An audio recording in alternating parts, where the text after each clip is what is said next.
bueno que es reírse, qué bien que hace, el placer que da reírse, ¿no? Muchos autores dicen que reírse provoca una catarsis en nuestro cuerpo, ¿sí? Que es purificadora, que limpia, que arrastra. Vos, ¿de qué te reís? ¿Qué te causa gracia a vos y te provoca la risa? Muchas veces vemos quizás películas de hace bastantes años que son comedias y la vemos y no, la verdad que no me causa gracia, o programas de televisión, o quizás leemos obras de teatro de comedia y uno dice, no parece gracioso, ¿quién se va a reír de esto? ¿Saben por qué sucede esto? Miren, cada país, cada cultura, cada sociedad, cada época, es decir, cada grupo se va a reír de situaciones diferentes. ¿Por qué? Porque lo que nos causa gracia es lo disruptivo, es lo subversivo, es lo que rompe el orden establecido. Entonces, como el orden establecido es diferente en cada cultura, en cada sociedad, en cada grupo, eso va a hacer que aquello que nos provoca la risa sea diferente. Y aparte, lo que nosotros necesitamos es que al protagonista, al que le suceda, no se pueda establecer ningún tipo de empatía con nosotros. Necesitamos que realmente sea un otro, que lo veamos distanciado y preferentemente que sea un personaje temido, odiado, que queremos que esté del otro lado y que no sea parte de nosotros. Ahora les voy a contar qué piensa la psicología, la ciencia, los filósofos con respecto a la risa.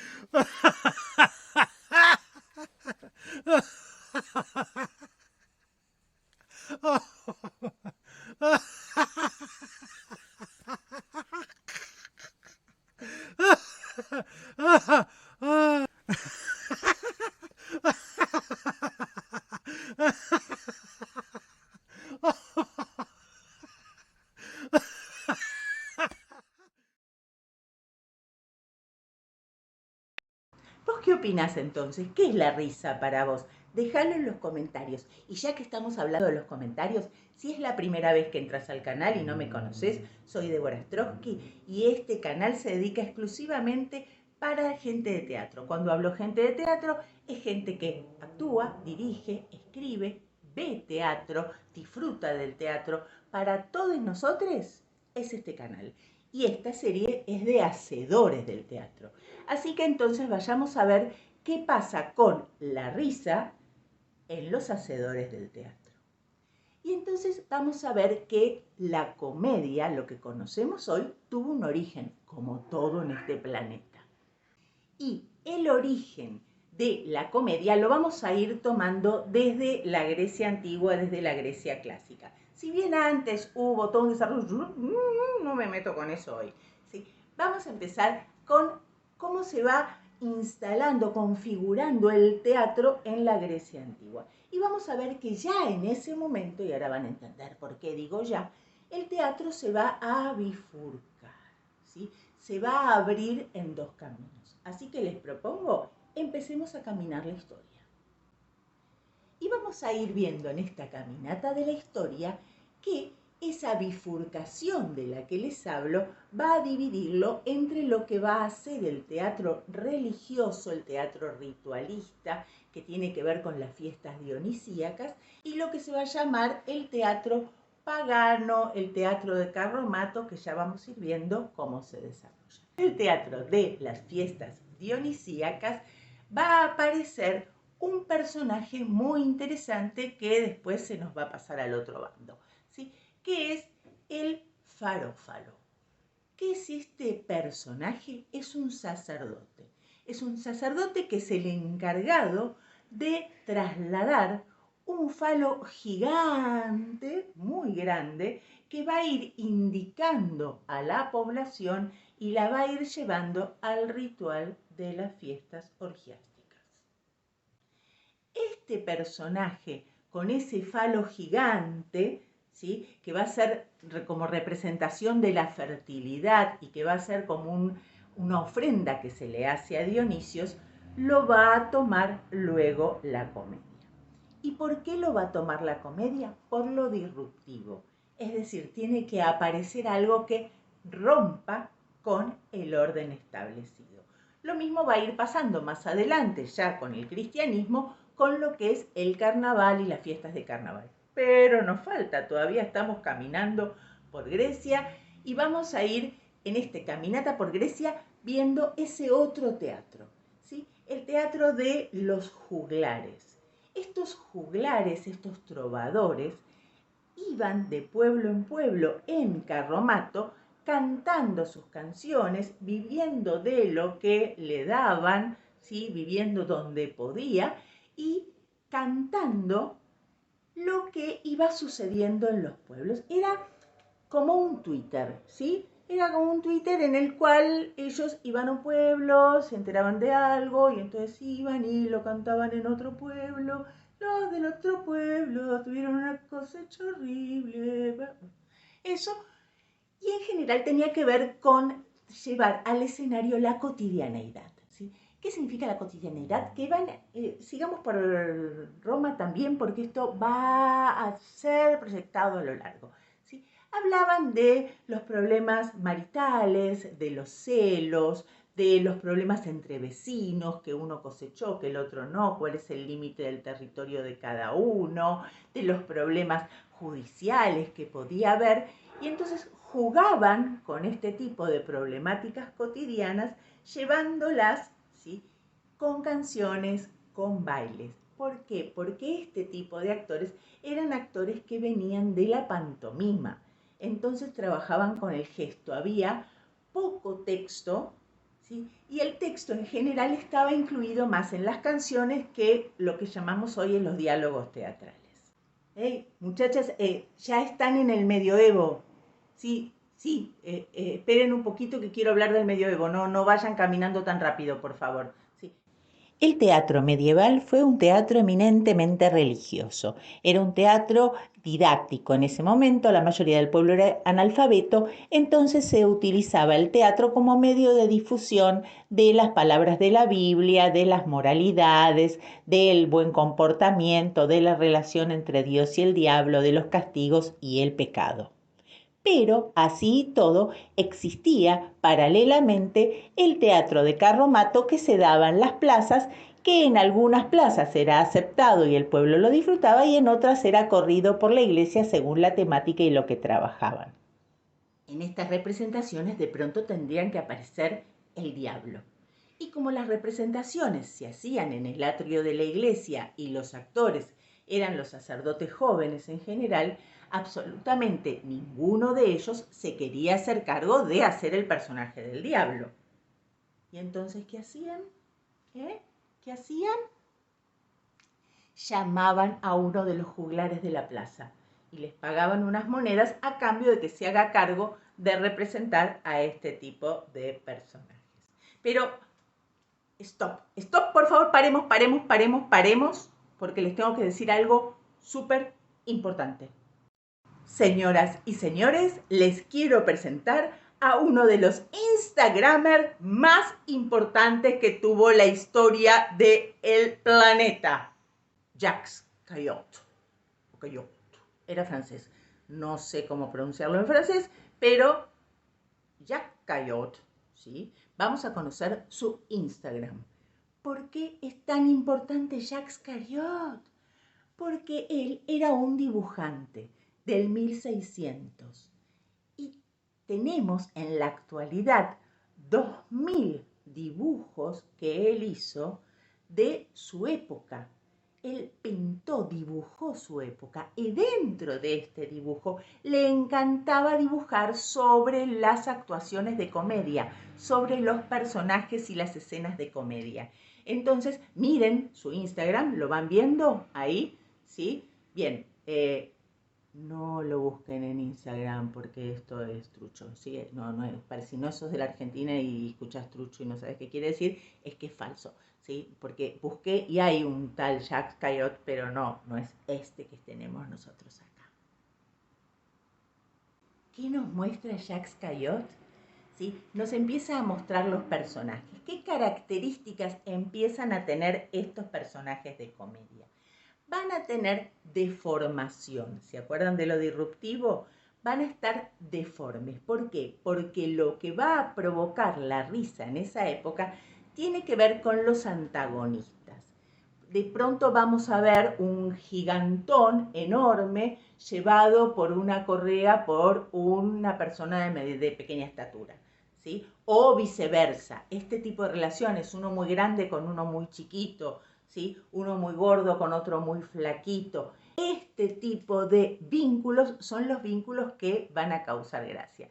Y dentro de lo disruptivo vamos a ver que estos personajes van a tener algún rasgo prominente, exageradamente prominente. Si va a tener una nariz grande, va a tener una nariz muy grande. Si va a ser jorobado, va a ser muy jorobado. Lo ven en los dibujos como está exagerado algún rasgo, ¿sí? Para causar este efecto de risa disruptivo. Rompe con el orden establecido. Es mucho más grande esa nariz de lo que se puede llegar a esperar.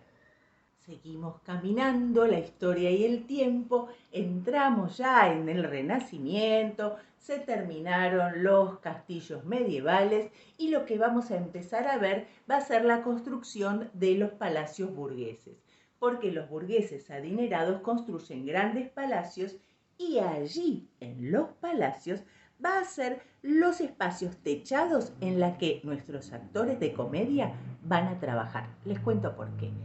Van a ir andando por las calles, cantando y bailando, disfrazados, vestidos con estas máscaras, vestidos con estos trajes típicos, que ya vamos a ir viendo qué característica tenían, y van a golpear la puerta de los palacios, jugueteando, cantando e invitándose a entrar.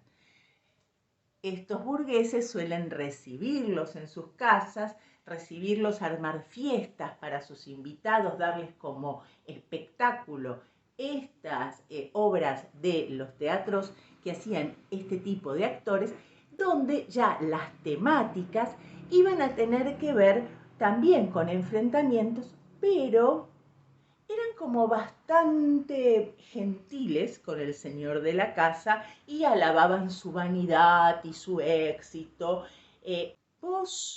¿Vos ya te suscribiste al canal? Por favor, vos no sabés lo que me ayudás muchísimo y ayudás a toda esta comunidad teatrera suscribiéndote al canal, poniendo me gusta y comentanos todo lo que se te ocurra, lo que vos sepas, lo que puedas aportar sobre esto, nos viene muy bien a todos. Así que esperamos tu comentario porque nos sirve. Y yo sigo. Dentro de las bufonadas no podían generar sarcasmo con los señores porque eran los que les pagaban. Entonces se burlaban de sus criados. Dentro de esas burlas de criados van a aparecer dos tipos diferentes de criados, a los que vamos a llamar sanis. Son dos tipos de sanis. Sanis. Vamos a encontrar el sani que es torpe, bruto, inculto, de razonamiento lento, y vamos a encontrar su opuesto, que va a ser el sani ladino, astuto, que siempre va a encontrar la ventaja para poder sacarle ventaja al señor o sacarle ventaja a quien sea en ese momento su oponente. Estos dos sanis van a comenzar a operar y van a ser los que van a recibir los castigos y con sus características van a reaccionar siempre, porque esto es lo que tiene el prototipo. El personaje prototípico es un personaje que va a respetar sus características en cualquier situación determinada. Para que nos demos todos una idea más clara, yo siempre doy el ejemplo del Chavo, porque en general si vivís en Latinoamérica has visto el Chavo alguna vez, ¿sí? Y el Chavo tiene muchísima estructura de la comedia del arte. Entonces lo que vamos a ver es que el personaje de Don Ramón va a actuar, sea una situación donde tiene que pagar el alquiler, sea la situación de un cumpleaños, sea una actuación una situación, disculpen, de Navidad, él siempre va a reaccionar de la misma forma, siempre doña Florinda le va a querer dar un cachetazo y ese cachetazo lo va a recibir una tercera persona por estar interfiriendo en ese momento. Esa estructura, ¿sí?, de repetición, ese gag, ese micro obra de teatro, ¿sí?, que se va a repetir y que nosotros ya conocemos, se llama Lassi, ¿sí? Lassi. El Lassi es una estructura inserta en otra estructura. Y es una estructura cómica, es una situación cómica que ya conocemos, ¿sí? Los de mi generación, cuando veíamos Los Tres Chiflados, ¿sí?, veíamos, ¿sí?, y ya sabíamos lo que era eso, sabíamos que eso iba a suceder y de todos modos nos da gracia, ¿sí? Para las generaciones un poco más actuales es el ouch, ouch, ouch de Homero, ¿sí?, con la puerta del supermercado. Vamos a ir bien, o el yo no fui de Bart. Son lasis que entran dentro de otra situación cómica y ya generan con el espectador cierta confianza. Ya sabemos que va a suceder. Muchos de esos lasis tenían que ver con la corporabilidad. Estos actores eran muy buenos en la acrobacia, en el baile, en la gestualidad del cuerpo. ¿Y por qué era tan importante la gestualidad del cuerpo? Porque usaban máscara. Entonces, la gestualidad del rostro estaba prácticamente inhibida. Prácticamente era muy difícil poder trabajar con eso y que se rescate. Entonces, la corporabilidad, el gesto del resto del cuerpo era muy importante. Y esto, miren cómo caminando, caminando, caminando, caminando, nos vamos a ir acercando a la comedia del arte. Aparece la comedia del arte, dije, y sí, señor. Y escuchen, escuchen, escuchen. ¿Saben lo que quiere decir comedia del arte? Comedia de oficio. Es decir, aparece como oficio de actor. Los actores de comedia del arte deben saber a la perfección trabajar dentro de la estructura de esta comedia, que ya no es lo mismo que las bufonadas que realizaban en carromato, yendo de pueblo en pueblo. Acá no, comienza a haber una estructura clásica. ¿De qué se trata esta estructura? Primero que nada, va a haber un prólogo, luego va a haber un desfile de personajes, que la temática del desfile poco y nada tiene que ver con el resto de la trama, pero es donde los personajes se muestran y se comienzan a entablar el vínculo con los espectadores, y luego va a comenzar en el primer acto el acontecimiento. Por lo pronto se plantea dificultades para un romance. En el segundo acto crecen los obstáculos. En el segundo acto crecen los obstáculos, se hace cada vez más difícil, se complica mucho más la historia. Y en el tercer acto todo se resuelve como por arte de magia.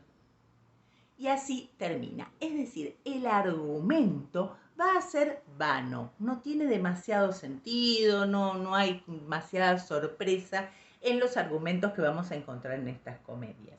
Más allá de que aparece el argumento y aparece el texto escrito, pero no va a ser demasiado relevante. ¿Dónde va a estar la importancia de la comedia del arte? En el actor, en el trabajo del actor. Cada gesto está marcado, está señalizado. Cada parte del cuerpo debe responder de determinada forma, debe generar determinada impronta, trabajar con la energía. Debe saber bailar, debe saber cantar, debe saber hacer acrobacia. Y en el medio, improvisa. Sí, improvisa. Es todo reglamentado para que él pueda improvisar en el medio y jugar. Pero saber conocer ese timing, ese tiempo en el que puedo improvisar sin pasarme y destruir el resto del trabajo de conjunto. Realmente es un trabajo que requiere de mucho entrenamiento, de mucha capacitación como actor o como actriz, y en ese momento empieza a ser valorado este trabajo. Es la comedia de oficio, hay que saber hacerla, ¿sí? Como un carpintero tiene su oficio, el actor pasa a ser un trabajador de la comedia. Recuerden que estamos en plena época de construcción de los gremios, donde se reúnen los trabajadores y eso le da valor al trabajo que cada una de las personas va realizando. En un primer momento, el trabajo de estas compañías se hacía en las plazas, en circos y en palacios de estos señores burgueses que convocaban a sus amigos para participar del evento. Pero de a poco comenzaron a construirse espacios que no eran especialmente teatros, pero ya comenzaban a tener esa impronta. Se construye un escenario de una altura, ¿sí? Tenía la altura de un hombre el escenario para permitir una visual a mayor distancia.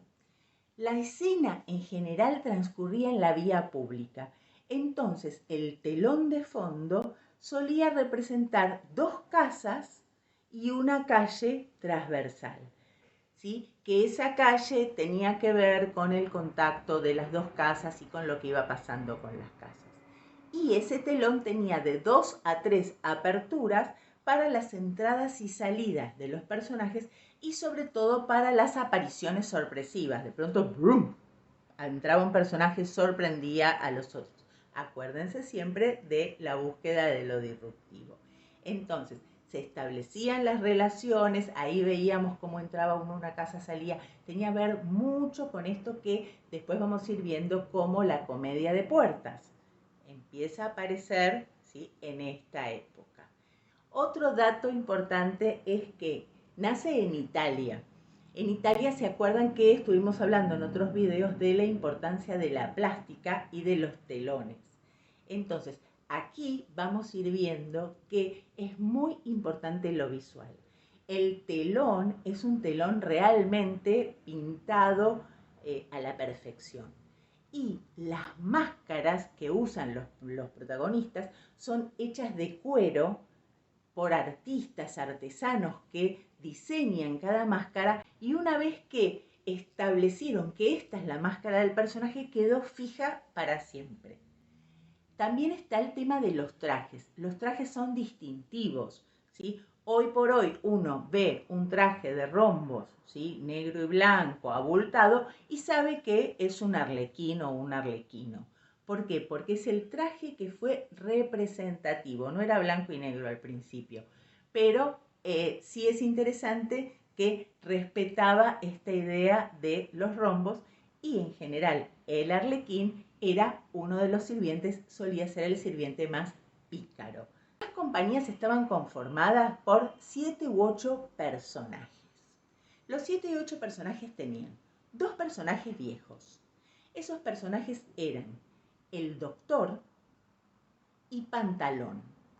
El doctor tenía que ver con una sátira o una burla sobre las personas que se sienten sabias, que tienen el poder o que conocen de ciencia, y eso los hace sentirse superiores. Hay soberbia en el saber. Luego estaba Pantalón. Pantalón solía ser un viejo adinerado y avaro y lleno de vicios. Luego vamos a tener a el capitán. El capitán es una sátira al poder brutal, al poder del cuerpo, al poder de las armas. Solía estar representado por un militar que solía manejar armas y su poder pasaba por ese dominio. Luego, los 2 enamorados. Los 2 enamorados eran los únicos personajes que no usaban máscara. Es decir, que mostraban su cara tal cual eran. ¿Por qué? Porque identificaban y no eran los personajes de comedia, eran los personajes que podía ser cualquiera del pueblo. Y los otros 2 personajes eran esos 2 sirvientes de los que hablamos antes, los 2 Sani, ¿sí?, el pícaro y el bruto, el torpe, el más apocado. Dentro de esos personajes de los Sani vamos a tener las mujeres. Los italianos, chicos, eran muy avanzados, muy avanzados. Fueron los primeros en tener mujeres en las compañías y trabajar con mujeres los personajes femeninos. Dentro de los autores nos vamos a encontrar con Carlo Goldoni, ¿sí?, que es el autor de Mirandolín, Arlequino y un montón de otras obras más que les voy a dejar en la cajita de descripción. Sí. También les voy a dejar el link para que vean un fragmento de una versión de Arlequino que dirigió Streller. Streller es muy interesante como director, búsquenlo, vean, ¿sí? Vean sus videos porque hace trabajos muy interesantes. En esta propuesta de Arlequino, él se propone trabajar como si fuese en esa época. Entonces, sobre un escenario clásico, caja italiana, monta un escenario de comedia del arte y todos los actores son buenísimos, buenísimos. El actor que hace Arlequín es maravilloso, lo que él juega y lo que él hace, y ahí se pueden ir viendo cómo aparece Lassie. Se los dejo. Lo que yo les dejo es un fragmento, pero si se ponen a buscar van a encontrar más y van a poder verlo. Lamentablemente yo tengo la obra en DVD, pero nada, ¿cómo se las hago llegar? No sé cómo hacérselas llegar y no sé cómo digitalizar esas cosas. Si alguien sabe, me lo deja en comentarios y vemos si se puede hacer algo como para que la puedan ver completa. Es más, no sé si está bien que diga esto.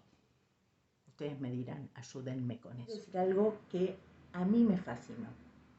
Esta estructura de comedia que yo les doy, ¿se acuerdan que yo en otros videos les dije que muchas veces cuando nosotros hablamos de la historia del teatro, tomamos el teatro europeo? Y entonces es como si nos limitásemos a que el mundo termina ahí en el Mediterráneo. Y lo que me sorprendió buscándoles más material para hacer el video es que esta estructura de teatro de prototipo, de carromato, con este formato desde lo disruptivo, etc., se dio en la India, en China. Previo a Grecia se dio en Egipto. Vamos a encontrar muchas culturas en las que nació de la misma forma. Eso a mí me maravilla cuando yo veo que tiene que ver más con lo humano que con otras cosas de la historicidad y la cultura. Es como intrínseco de lo humano que se necesite la manifestación de comedia y que la manifestación de comedia se juegue desde esta estructura, aunque las temáticas, lo que nos provoca risa sea diferente. La estructura, ¿sí?, es lo que me llamó la atención, lo que me interesó. Y vieron que ahí en el video, cuando les muestro qué dice cada uno, entender por qué los filósofos o los psicólogos, estos pensadores, hablan en general, ¿no?, de lo humano con respecto a la risa y a la comicidad, que no tiene que ver solo con que seamos cultura occidental, que parece que nos pasa a todos, así como respirar, latir el corazón y todo eso. Vamos a continuar hablando de comedia. Hay mucho más para hablar porque imagínense que estamos en el 1600. Todavía para llegar al 2022, 2023, ya estamos. Este video va a ser el primero del 2023. Lo mires cuando lo mires, sabe. Este fue el primer video del 2023. Bueno, vamos a tener mucho más para seguir hablando. Viene un segundo video sobre comedia y cómo fue evolucionando y modificándose la comedia para llegar a nuestros días. Pero lo que me interesa que hagan, ¿sí?, si tienen ganas, yo les mando trabajo, tienen que comentar, poner me gusta, compartir los videos. Y aparte lo que me interesa es que traten de ver desde lo que les cuento acá, de cómo fue el origen de la comedia hasta llegar al 1600, 1700, es cómo lo relacionan con lo que ustedes ven de comedia hoy, ¿sí? ¿Qué comedia ven y cómo lo relacionan? ¿Cómo funciona? ¿Esto sigue apareciendo todavía? No, nada que ver. Pensémoslo juntos y lo dejamos en los comentarios y los compartimos como ideas. ¿Les parece? Bien. Gracias por estar, gracias por participar, por ser parte de este canal que me hace muy feliz, y gracias por darle continuidad a esta idea de compartir entre teatreros nuestros saberes. Hasta la próxima.